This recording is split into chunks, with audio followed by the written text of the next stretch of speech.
Episode of America in Black and White. Tonight we have a wonderful show where we will be embarking on a gastronomic adventure.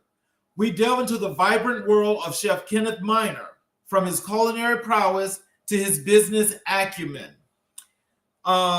Chef Minor is a versatile talent, an author, wellness coach, speaker, recording artist, and educator, renowned for his captivating presentations and a coveted in-demand speaker. His client roster boasts esteemed names like eBay, PayPal, Dow Jones, SiriusXM, US Bank, Ready Capital, and Mizuho Bank. Ladies and gentlemen, I'd like to welcome you all to the show, Chef Kenneth Minor. Hey. Hello, Mr. Minor. How are you today? Hey, everyone. How you doing? It's good to have you on the show. Did I miss anything, or is there more that you'd like for the people to know? No, it's really, really good. Well, thank you for being here. And, as we embark on this journey tonight, because I'm sure that, you've got lots of gems to tell folks about what you're doing as far as your work as a chef, your work in the community, and about some other issues that we have going on. Go ahead. Is there something I need to turn on? Because there's a reverb. I don't know where that's coming from. You don't have it on your end? No. Do you have anything? Is it do you have something else connected? Hold a second. I don't believe so. Let me. There we go. Okay. No. I see. I got you on YouTube as well. I just need. Yeah, so you can mute that. Yeah, got you. Okay. So as we embark into the many things that we got an hour that's going to be great, impact by a lot of things. Let's just start out with as we get into this. Tell us about your early culinary influences. Oh, wow. Let's start from the beginning. I don't know if it was so much a culinary experience as much as it was I was a really greedy fat little boy that is true, that hung in the kitchen, and I always wanted to be around my grandmother, who was the matriarch of our family, who definitely was probably the best cook to date. And I've been around on this earth for a while now. She's still the best Southern cook food I've ever tasted, right? And so around the age of 6 years old, my grandmother was like, boy, if you're going to be around this kitchen, you're going to have to do something. And she did. And decided and she sat me down with a brown paper bag, and it was Thanksgiving time, and I broke up the bread. I didn't know what I was doing at 6 years old, but it was the first time that I actually touched raw ingredients, right? And I broke up the bread and put it in a brown bag. She said, make sure you put it in right little pieces. And later that bread became the stuffing for the turkey, right? And I saw my grandmother bring out the turkey, and I remember what my 6-year-old mind, 5-year-old mind registered is that, look what we did. Look what the food did. And I saw with my uncles and my aunts all around enjoying food, and food was imprinted on me then. And I was just like, it was before cooking. What I knew is that food had and still has the ability to bring people together. Right? Yes. It has the opportunity to change the atmosphere in the room. It has, it brings, it's a form of love for me, almost a ministry. And my grandmother, who had 12 kids, right? So from the South, from South Virginia. And so food for her was just more than just this thing that we did on Sunday after church. It was a way that you brought the family together and how we checked in with each other. And so I would say that was the beginnings of what you see today, which is my love for food. Oh, wow. So is that why you've come up with some of the wonderful recipes in the books that you've written? That you've created that is that purpose to bring people together?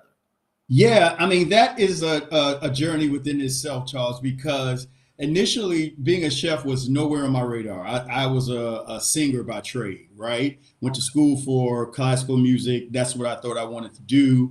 And so because I was 65 pounds overweight, Okay. and I lost the weight, and then that was really just about protein shakes and chicken breast and oatmeal. And I was like, no, this ain't gonna work, Lord. I can only do this with so much. I mean, that helped me lose the weight. But what I was really missing was those flavors from what I grew up on, right? So we tend to have these flavors, especially if you're Southern out there, or even regardless of your nationality, there are flavors that remind us of our childhood. You know, I remember growing up, and if it was Saturday and I smelled bacon and pancakes, I knew it was Saturday because my mom didn't cook during the week. I was a latchkey kid.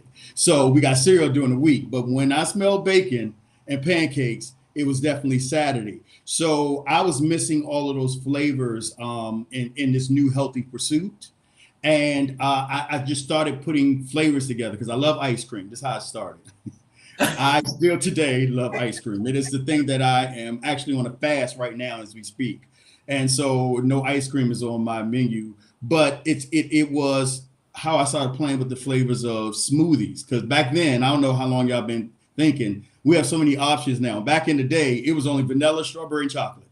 That was it. That's it.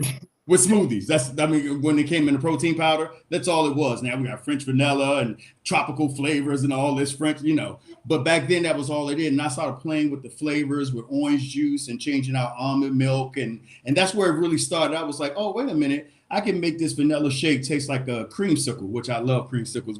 Growing up, I don't know if you remember creamsicles with the vanilla and the orange. Yeah. And that's where it started. And then it just kind of grew from there. And then one day I had this idea. I was like, I'm going to go to culinary school. I don't know where it came from. It was nowhere in. My mom actually did. We were on the phone, and my mom was like, you make the macaroni and cheese for the family, which is a coveted event because everybody don't get to do the macaroni and cheese, right? Exactly. So, almost like Soul Food, a movie, everybody knows their part. Somebody do the cornbread, somebody do the greens, somebody do the meat. Mine and my family, they entrusted me with doing the macaroni and cheese. And I think it's probably my best dish, even though I know I cook so many other things. And my mother's like, won't you go to culinary school? And I was like, where do you get that from? But that came out of nowhere. She's like, you make the macaroni and cheese, and I think you'd be good. And since I had already been a manager for a neurology practice, that's where I was in healthcare before this, I was like, I'll go to culinary school and I will be a restaurateur. That's how I'll manage the restaurant. But just in case a chef try to walk out on me or be funny, I'm going to know how to cook my own food. And that was the spark for me then I got in culinary school and the food bug bit me, and living here in New York City, I'm all around. It's different types of food, which I really love. Hollow food, Little Italy, Spanish food, all of these foods were around me, and it's from which I've pulled from because food is just that worldly. It's a really good opportunity to kind of just take in different kinds of food beyond my Southern chef experience. Oh, wow. So, and just delving from that point of when you're saying that you were overweight, but you were singing first and so forth, how did the inspiration of music come back into you cooking? They were kind of introduced around the same time. So, all we did was go to church 5 days a week. That's what my family did. I come from a long line of church. My mom is a apostle. My uncles are pastors. We have a bishop in my family. So the Black church is my experience in growing up. And so when the crowd, and I've shared this before, but when a church gets crowded, they send the kids down in the basement. And so I remember playing in the basement. It happened just like this. I was playing in the basement. I had my first solo, This Little Light of Mine, which was my first solo song. And I remember being down in the basement, and Sister Hattie, I can see her face right now, said, baby, you did so good with the solo. And she handed me a piece of chicken, a leg wrapped up in white bread. Oh. Right? And all the other kids didn't get one. She gave it to me. And I remember sitting down in the pew, because, they put the old pews downstairs in the basement so we could sit down. Right. And I was just swinging my legs, and I was just happy. I just remember being 5 years old and just happy. Like I told you, I love food. I was a little fat kid. And that this chicken had made such an impact on me. and they were upstairs singing music. And it was the first time that music and food in my mind kind of just cemented together. And it was, for me, food and music just always go together. Wow. So like right now at this time, are you still pursuing music, or are you just strictly doing your culinary? It's so funny. I have a concert coming up on March the 20th in Harlem.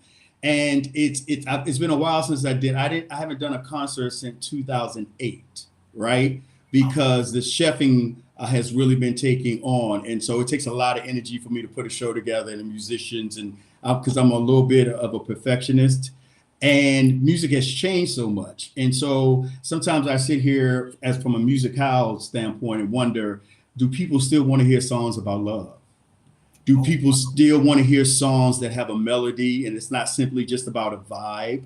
And so I wrestled with, is there still a place for me in music? And I heard the Spirit tell me, don't compare yourself. And I will say this to all of you out there. Don't compare your gift to other people's gifts and what you should be doing. It is your journey. It is your gift that God is giving you. So I'm going to get back out there and start putting the singing out there as a full concert, and I'm excited about it.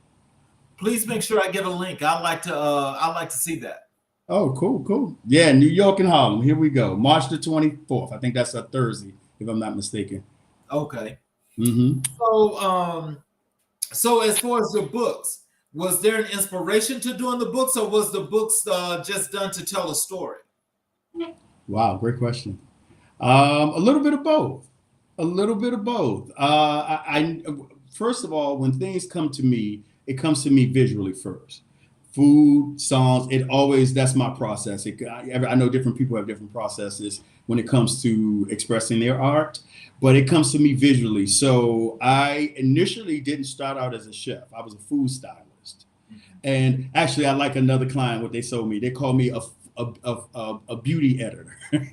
I like that better than food stylist. I didn't like that, but I'm a beauty editor. Yes. And so I did that for Food Network. And so I really enjoy being doing the food styling, because I always wondered, right? When you see these pictures on cereal boxes and on the back of your favorite ingredients or cream of wheat or whatever, I always thought, how did they get that picture like that? You know, who did that? Who chose that tablecloth? How did they put the oatmeal in the bowl? Who chose that bowl? What's that background with the kitchen? All of those details is what really drew me to food. And the food came later because, I cook, but it was really through food styling. So when it came to the book, that's how it started. I was like, I want to take all of my favorite pictures, right, of my smoothies and what I do and the food that I record. And at the time, I was working with a photographer named Sekou, and we were about to do the book. And I was like, oh, we got to get a food stylist, because I do a little bit, but I don't know if I do enough for a whole book. And he was like, no, I think you should be the food stylist for your own stuff. And I really just started getting into food styling, and that created a book, in my second and third books. And so it is through that. But the story that I wanted to tell was that of, I think that so many Americans out there are going through right now, which is struggling with their weight. I wrote this down because I wanted to make sure that I got it right for you, Charles. But I recently saw this post, I believe by Forbes, and I had to write it down because it was so shocking to me. And it was saying by the year 2030, nearly half of the U.S. adults will be obese, including nearly 1 out of 4 who will be severely obese. This obesity rate will surpass 50% in 29 states and above 53% in southern states. So that, I had to take that in. I understand that struggle to eat well for so many people, balancing how to live a happier and healthier life for so many of us. And especially those who come from the South, where we love our fried chicken and our collard greens and our grits and, this and that. And I understand that. But really, to us as a nation, is getting to a point where our health is going to be in such, it's going to start to weigh on our quality of life. Right. Right. And so what I do now is really more part of a ministry Where I think initially at first it was about look at me, look at me, look at me, look at what I can do. I can do a book, you know. But now it's really is. I see where God is taking my ministry, what doors He's opening, the partners that you mentioned at the beginning of your interview. I think some people will be lucky just to have some of those clients that you mentioned, and I've been able to work with all of them because I really believe that myself and my team, that we're really building something that's going to be here to help millions of people as the years come for struggling, because it can't be beyond pushing away from the table. Do some exercise. There is a level of trauma, especially for African Americans, that I feel like we have to work through. And I work through this with my clients. I'll give you this example. I had a client who is very, very smart. And she came to me and I had her privately. And one of the things that I get my clients to do is to journal what they've eaten through the day. Right. And not only journal what you're eating throughout the day, tell me what you were feeling while you were eating this and what trigger foods and all of that. Was really getting into that.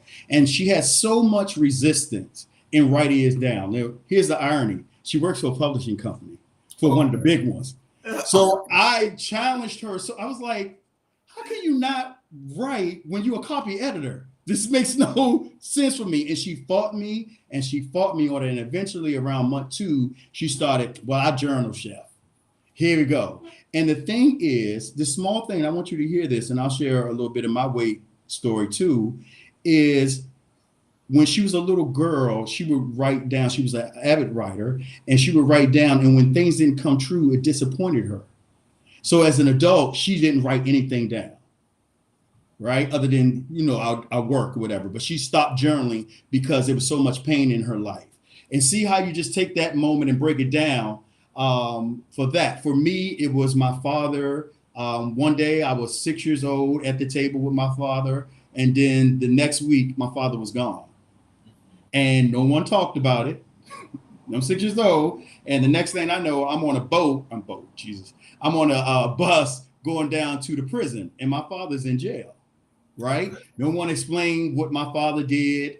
It was just, I saw my father at the table one week, and the next week I see my father coming to me in an orange jumpsuit, and I couldn't touch him, sitting down in a chair. And so I went back home. I remember that now that, through a lot of therapy. And I was like, I started eating because I missed my dad. And of course, those eating habits turned into, overeating and the bad habits. So at the nucleus of people being obese, I understand that there's a story behind the number. I understand there's a journey and an opportunity for healing. And so as many people I can get in front of and help them heal their story and heal the trauma at what I do, then it's really, it's a blessing. And I'm looking forward to doing more of it.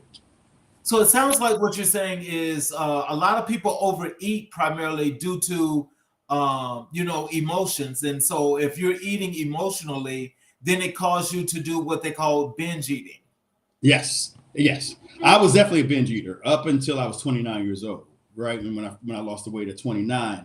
And, of course, we don't call it that. And so with that being said, we all have a level of trauma. So I'm not trying to make that the weight loss, the weight gain for everybody has trauma. I don't think they would view it that way. This is why I always kept my client list small, because I'm going to make this statement and I'm starting to feel more comfortable making this statement.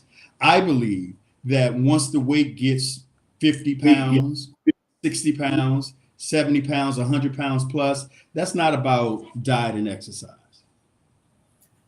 That I can agree with that, because I will say after I got out the military, and I can say probably, within these last 10 years actually, is when I discovered, or shall I say, I noticed that I had gained an enormous amount of weight and didn't even realize it. And I think you're right about the emotional part, because when I looked at how much weight I had gained, I'm like, well, oh my God, well, nobody even said anything. Put a pin in that. Keep talking. And so, it's like when I noticed it, then I'm like, oh no, this can't happen. Mm-hmm. And so I instantaneously, I did, got back on my regimen. I'm still not quite all the way there like I used to be, but I'm there where I'm just like at that point where I'm not trying to build mass and all that stuff. Mm-hmm. Go for Mm-hmm. that, but just staying toned. And I don't know. I just noticed that when that happens, I think sometimes it can happen and you just don't realize it. Yeah, I mean, you'd be surprised. Well, maybe you're not. Thank you for sharing that with me. How quickly 10 and 20 pounds become that can come along with a bad divorce. That can come along with taking medications. I have friends in my age group who are now taking certain medications that they're gaining weight. We slow down, as we get older, just by nature, right? So we being mindful about this and putting in practices to exercise and to eat well has to be intentional. And so that intentionality is what I talk about with my clients. And that's what we do with the brand. What is your why and why you're eating?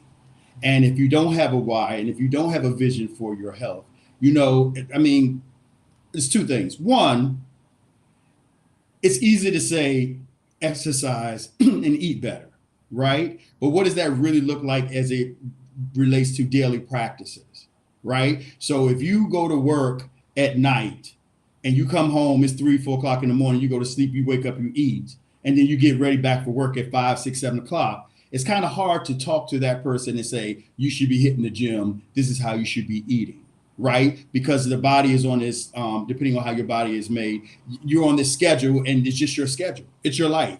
Right. You know what I mean? You're Right. eating fast food. You're eating at 1, 2 o'clock in the morning, usually carry out food, whatever someone eating. Fast forward to even being productive in an office space. Sometimes people eat breakfast at 9 and then it's almost 3, 4 o'clock because of their meetings and Zooms. They're like, oh, I got to grab something. So you're grabbing a foot-long Subway sandwich and potato chips and soda because you're hungry and realize that's just way too much food to be eating. So it isn't so much this feeling of bad you or bad what you're eating. It's just simply being mindful about what you're eating and how much of it you're eating and the why behind it. And just that mindful, idea of sitting down and asking yourself, why am I eating this way? Without the shame, or we ain't even got on shame and vulnerability. That's right. That's a whole I don't know if we got enough time for shame and vulnerability. So tell me about, when you started to grow in your culinary career, how you started, how you got the opportunity to be a part of Food Network. You were on different shows, you made tours and stuff like that. Tell me how, in your growth span, when you got to that point, what happened to put you on this new plateau? You doing good today. All right. Well, I will say, and I'll say this for in any industry that everybody's listening out there, have your paperwork together. And I mean that for real. When the opportunity comes, you got to be prepared for it already. And what I mean by that is I was in culinary school in my last year of culinary school, and my roommate at the time loved Chopped. He loved it. I would come home from work. He was always watching Chopped. And I sat down with the computer. I was like, I bet you I can get on the show. And he was like, you gonna do it? You do it. And I sat there and I had photos already professionally done, professional photos. I had pictures of my food already because I was working on my cookbook, right? I had a narrative story about, how I lost the weight and what food means to me and everything. My point is that I didn't have to, let me call a friend, let me get some pictures done. Oh, let me take some pictures of my food. Da, da, da. I had all of that ready. So a lot of the opportunities that I've been afforded and still being afforded was simply because I was ready. And opportunity will always come to you when you're ready and when you're prepared for it. And Right. does that mean I still have to learn and I'm still, now later on, I got to work a little harder, right? Because there's a lot, this chef boom has come out of nowhere. Everybody on internet cooking. There's a lot of TV shows out there, especially those game show type shows. So now I'm more intentional about the shows I do. So when an opportunity like Tamron Hall comes along, it really is about networking. I'm gonna give this to you. A friend of mine said this to me, one of my mentors. And if you're ever lucky to have a mentor, please cherish that relationship. And he said that, well, I forgot which one. He says so many, but let me say this one. People, poor people friend on the level that they're on, and rich people share connect on their shared destiny. And even though I'm in that pursuit of being rich and so I'm very intentional about partners and friendships that I have in my life. And I've been so blessed to have friends in different industries, being medical, producers, writers, camera people. I mean, really great talent, right? Who on major shows. And I have access to that pool, right? Because they're my friends. And so if anybody starting their career out there or want to take it to the next level, one of the things that Issa Rae say is that you network and build on the level that you're on, right? That's okay. But it should be quality people. And then those aspirational shows like Food Network that I'm doing and a TV pilot and corporate, now I'm doing a lot of DEI stuff with corporate companies, is because that well of friendships and connections I've built. Like this one, we met in LinkedIn. Yes. You know what I mean? Yeah. I don't know about y'all, but I don't click yes to everybody. I don't either, but I will tell you, you're right about that, because you do that. But also, I will say that for all the connections, especially there on LinkedIn, especially with it being a professional site, that each and every last one of those connections have panned out at this point in time. What that means for me is that, in building, because it's a stepping stone. So in just that building point, and just having that opportunity to, hey, let's connect. When I talk, we talk, we go back and forth. It's not just quality, but it's value that it adds to what you're going to do or what you're trying to do. Exactly. And so a lot of times, some people take that for granted. I do not. Just today, I had a wonderful meeting with one of the largest insurance companies that's out there, and that relationship was through LinkedIn, right? And the fact that she, what's the word I'm looking for? She kind of spearheaded and made that meeting happen with top people. I'm mindful. Back in, let me take you back in the sense about intentionality. I don't know if y'all remember, but when Obama was running against Hillary Clinton, okay? Yes. I had no dog in the race, as they say. I think that's the same. And I was a Hillary Clinton fan, right? So, but Obama's making some traction. He Black, so he got my attention. I'm listening to what he's saying. He's articulate. Is resonating with me. And at that time, I was watching a lot of CNN. And they kept saying Hillary Clinton is ahead of Obama, but she's so polarizing. She's so polarizing. I kept hearing that word over and over again, right? And then I remember, and it happened just like this. I'm at a party. Everybody was talking about, should we vote for Obama because he's Black? Is he the right Black guy at this moment? And I remember saying, well, Hillary Clinton, I love her. I love them as a brand, but she's so polarizing. And I heard myself say it. And I was like, I ain't never said polarizing a day in my life.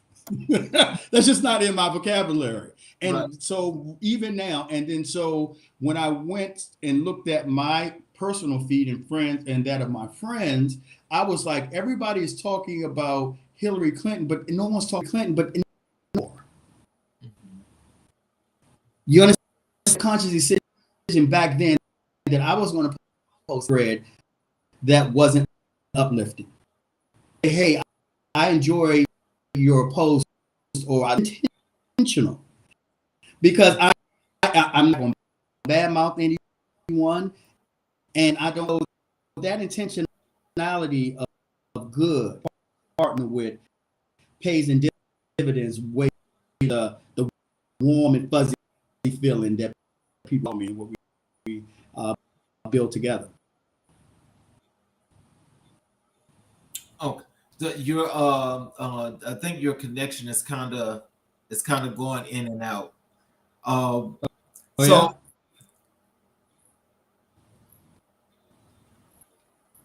Okay. You hear me? Yes, I hear you. Okay. Yeah. So let's pivot here a little bit, and let's you actually asked a great question today on LinkedIn. And I just want to tell you that I actually wrote it down because it's worth mentioning. when you asked the question about the fundamental changes that America needs to make for a more inclusive Mhm. and equitable future, that is a really wonderful question. Mhm. And with that question, I'm gonna tell you my perspective. And I want you to give me some feedback and tell me what do you think about this, because I think in order for some of the things that America needs to do is see people as being real people and not part people. Because when it comes to our community, for the Black community, of course, we know the Constitution says that we're only 3/5 of a person. And so Mhm. now, today, here in the 21st century, that is being enacted more than we can ever imagine. It's despite the strides that we're making, we're still trying to push forward and make that it's now that they're trying to take that away and they're trying to push this back from a conservative perspective, which is something that I definitely don't agree with because I think everybody should have the opportunity to live their life and be free, not feel repressed, not feel scared, and not feel like, when you make strides and you're going to do something different that's against what they're doing, that you have to fear for your life. For Mhm. me, when I started this particular show, American Black and White, the purpose of this Mhm. podcast, which I've said over and over again, but I think it deserves to be reiterated more than you can ever imagine, because there's so many people that are in so many underserved communities that don't have a voice, that I'm here for that, but I'm also here to build communities throughout. We have a lot of our people that do not feel like they have to do that. Well, I disagree with that. And so for me, I think that unless we have platforms like this and many others in many different forms and fashions, that's actually going to take that bull by the horn and we're Mhm. going to make it do what it do. Because for me, if it's the last breath in my body, I will be fighting to make that change and make it happen and bring everything that I possibly can, or every person that's in the underserved community, to bring them to this point right here, to where they're not afraid to do those things, because there's so much talent in these different communities that people really do not know about.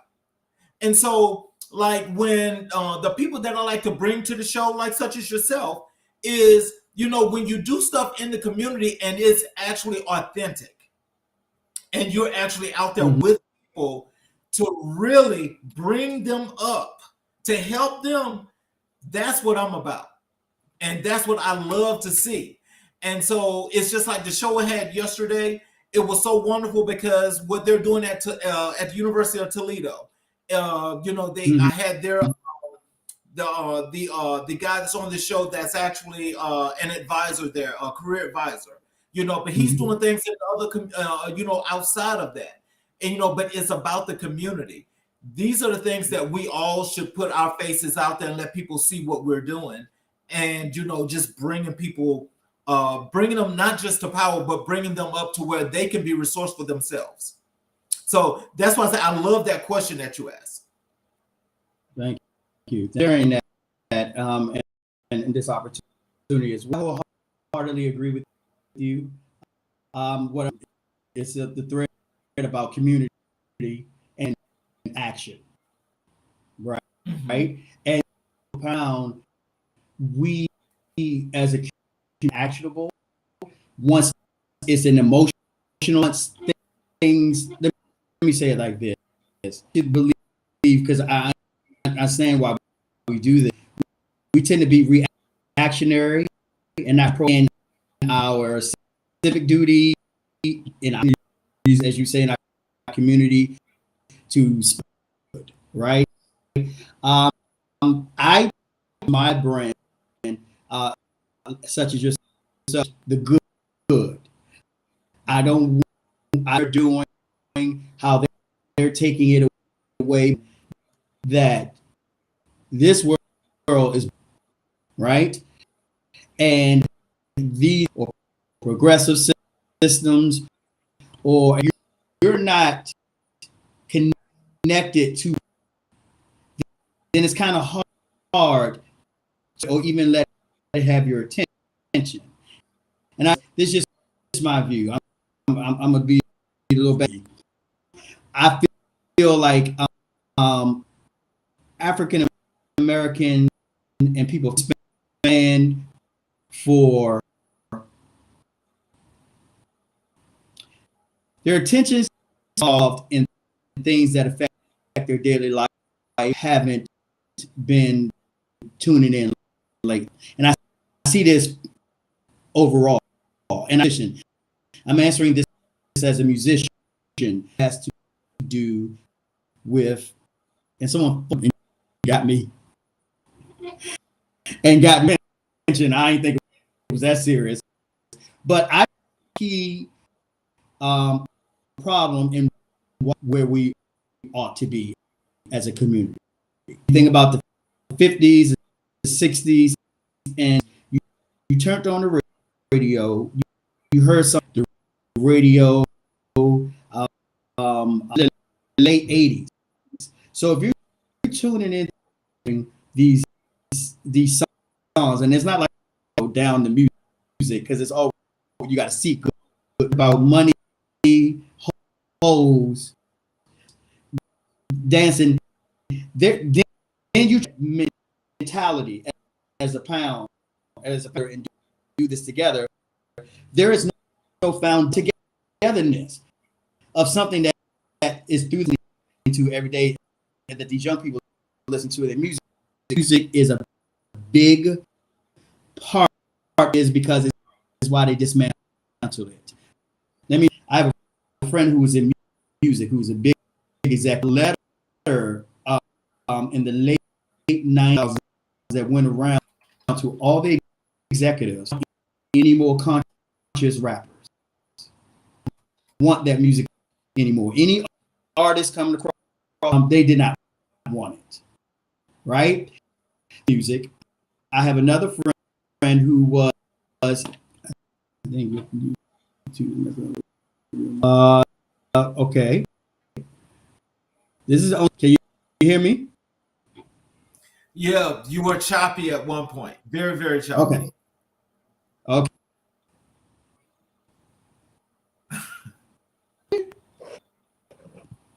No, now it's just like it's like coming in at the end. But go ahead.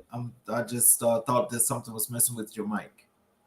Yeah, that hooked up. Okay.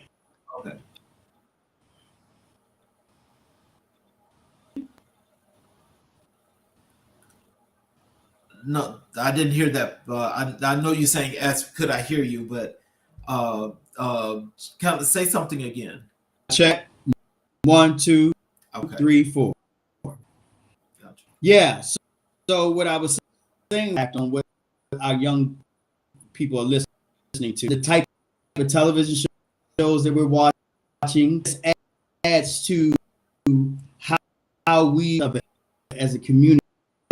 So I don't always quote unquote them about our desire for quality content is king.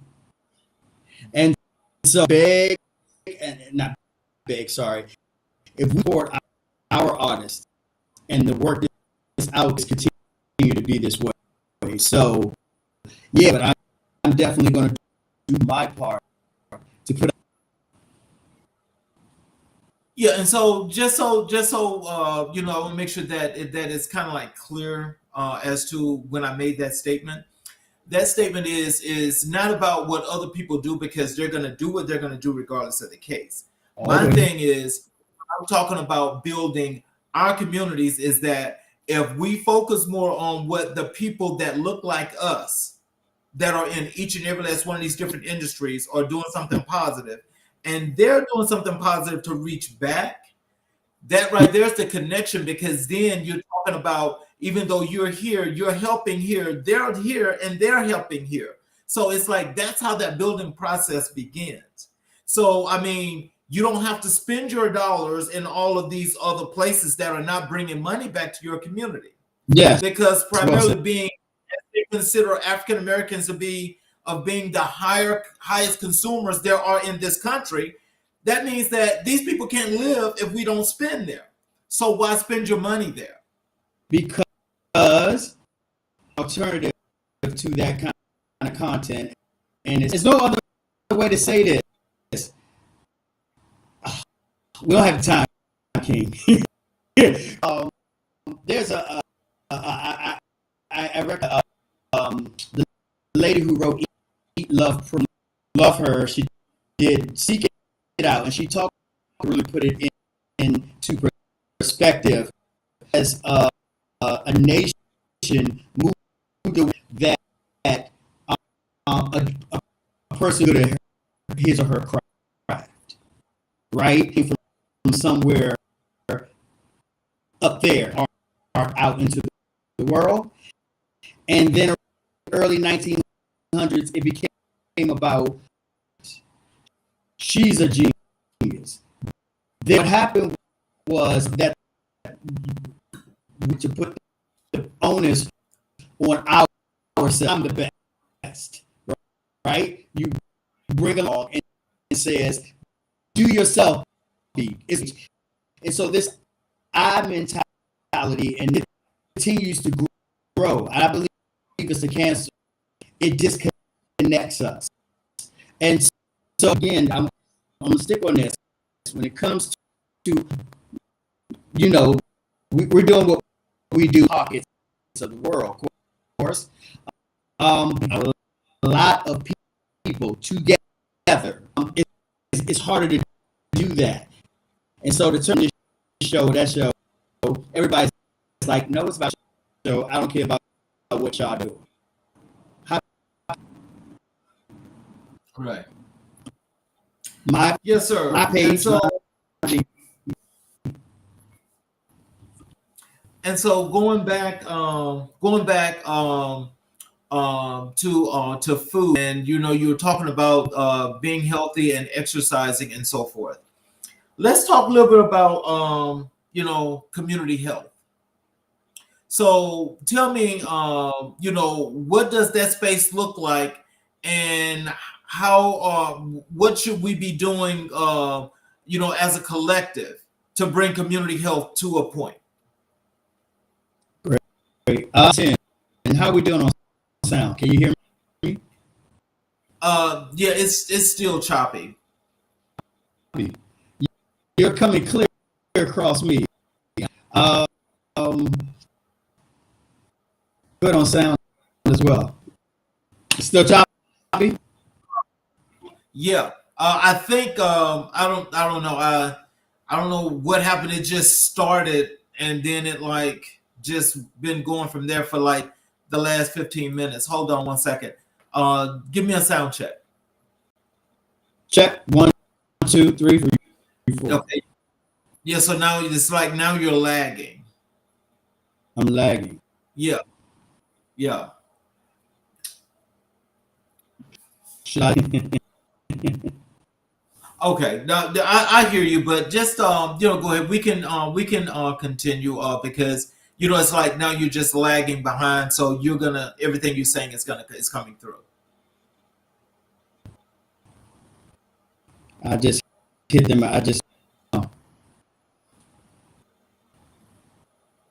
Can you hear me now? Yes, I hear you. Okay. Yeah, I mean, when in 2010, us talking about wellness in a big, as a community, people were saying, and we start seeing the whole floor about what they were eating, but to have room about how we eat and to point that. And so now I'm in community health as a chef, and it was really good just to I really have a heart for kids, and so it was through the kids that I started this grown over the 20 years.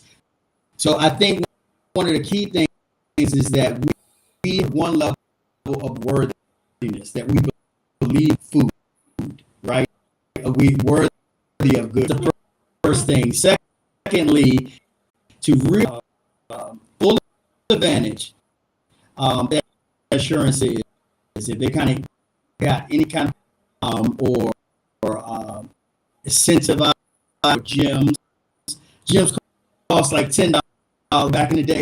People say, "Oh, I don't go to the gym because it's at Planet Fitness." Exercise, you're getting out there, and when I hear people talk about food prices are through the roof, about 11% since 2020, since COVID. I definitely understand that, but I also understand utilizing vegetables in our diet. Those are the key things that I talk about. Get involved in the food in your community.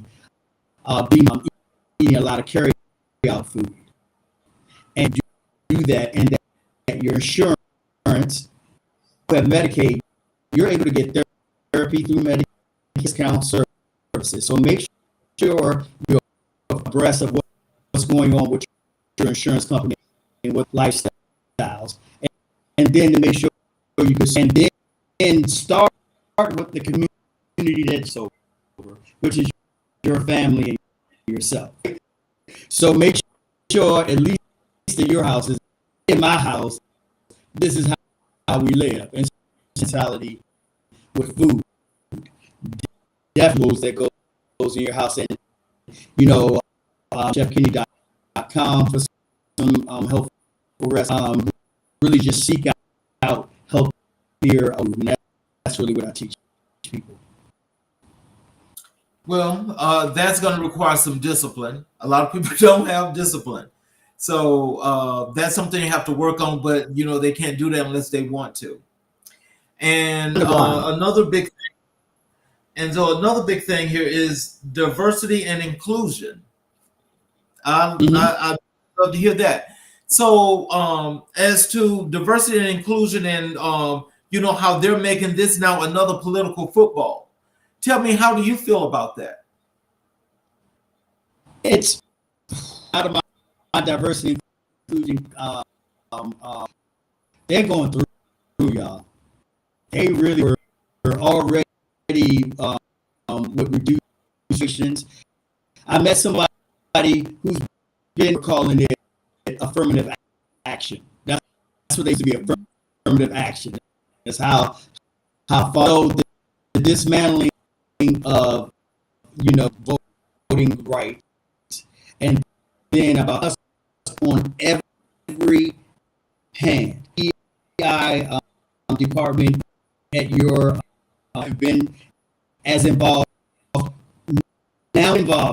now because these programs may not 3 years. That's soon, right? Or that you become an advocate.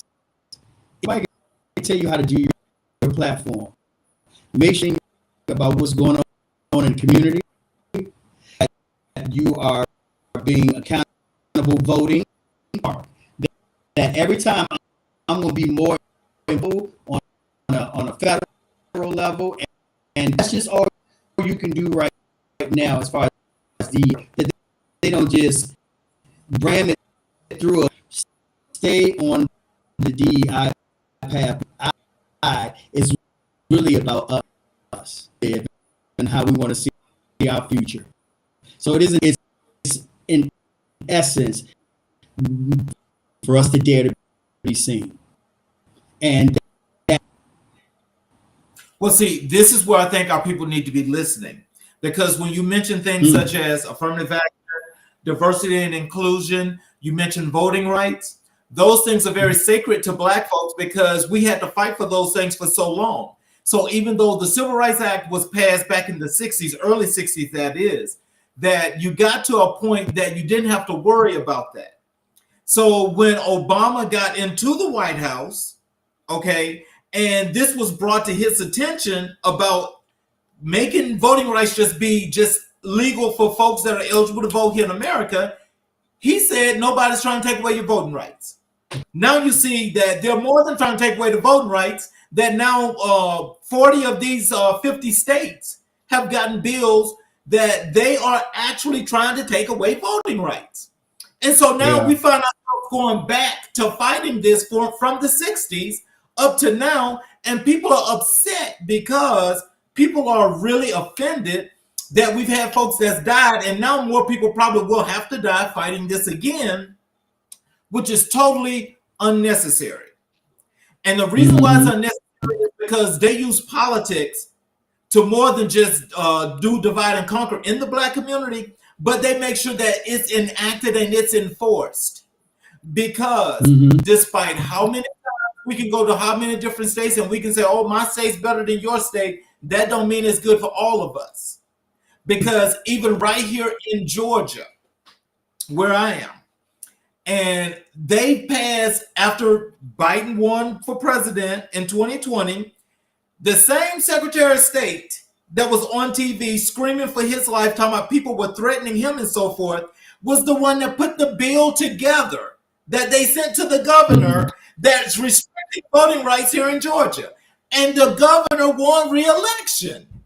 And people know this. So I want you to think about that. When they talk about Americans, they don't mean Black people. That's point blank. And that's not coded language. That's real. So when you talk about what they did in affirmative action, which actually had a little solid foundation for us to have an opportunity, okay, we had that opportunity, but the Supreme Court, the conservative Supreme Court, took that away.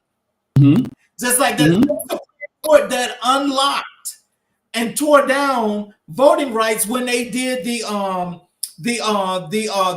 voting rights bill that they took out of Section 3 over in Alabama, Shelby County.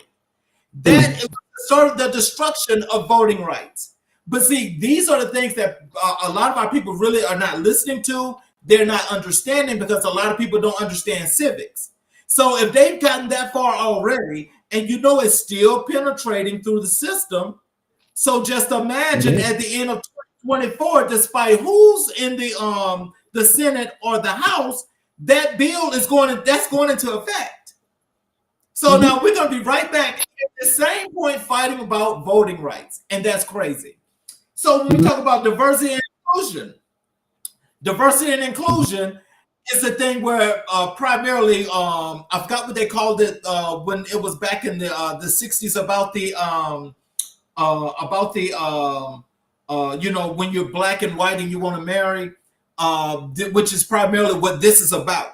Is because they don't want no infusions whatsoever, because it's believed that one race is pure and the other one is pure evil. And that's the way we're being treated, because what people are looking at is, oh, give me some money and I can tell you everything and I can just forget about this. Our culture has been sold off, is what it is. But I will tell you, with diversity and inclusion, if we do not get together and actually stop the small-mindedness about the LGBTQ community, because that is the only community that's going to save not only Black culture, but it's going to save the world. Because it's the love that folks from that community is able to preach, to reach out and to show people that I don't care what you think, how you feel, how you live your life. I'm talking about let's work together and let's make this work. But you see, a lot of folks are not able to do that or will not do that because they're feeling like they're going to be losing something. But unless people actually start embracing the LGBT community the way they should, especially from people that look like me, we're going to have a problem. Because that's the only community that I feel like can save this whole entire world. Okay. All right. Yeah. This is the thread that we continue to. I feel like, well, there's so many levels. You know, the Black church has its own cross to bear. Okay. It has, and so with that going on, it's a thing, because that, in my mind, part of everything, it's not a separation. It's not them. Actually, it's all integrated. Or not only your brother and your sister are married or Black and white, there is love and fellowship is what. And unless we do that as a black, the unity is what say, right? The unity that say this through this enacted. And so and let that be skill of then we're all lost. I don't care, you know what I mean? And so the love has to grow.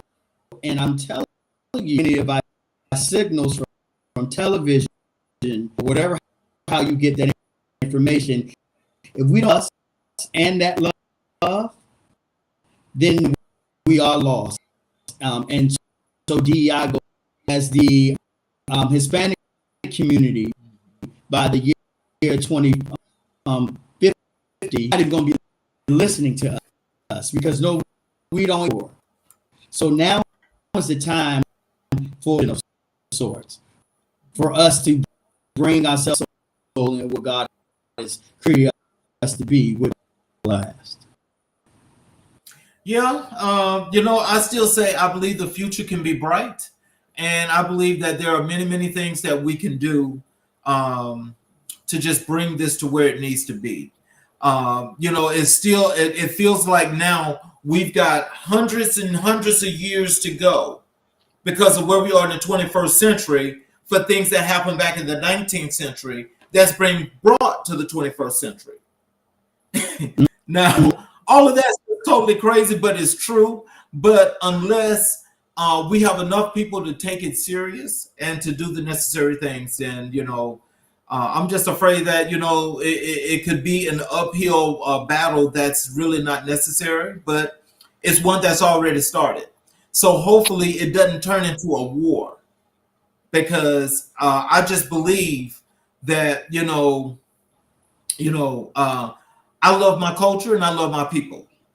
And so I wouldn't want to be anything but a black man. Anything but a black man. Because I know my strength, I know my history, and I know that I'm an original king of this world. So as long as I know that, then I know anything else that folks try to preach, hey, it's nonsensical to me. But I do believe in preaching the history of my culture. And so I think we've got to preach that a whole lot more. We've got to preach that a whole lot more, because it's got to be like brainwashing, because if it's not, then you're still going to have folks that's going by the wayside that some people just say, hey, I don't care about that. And that's a strange thing to say.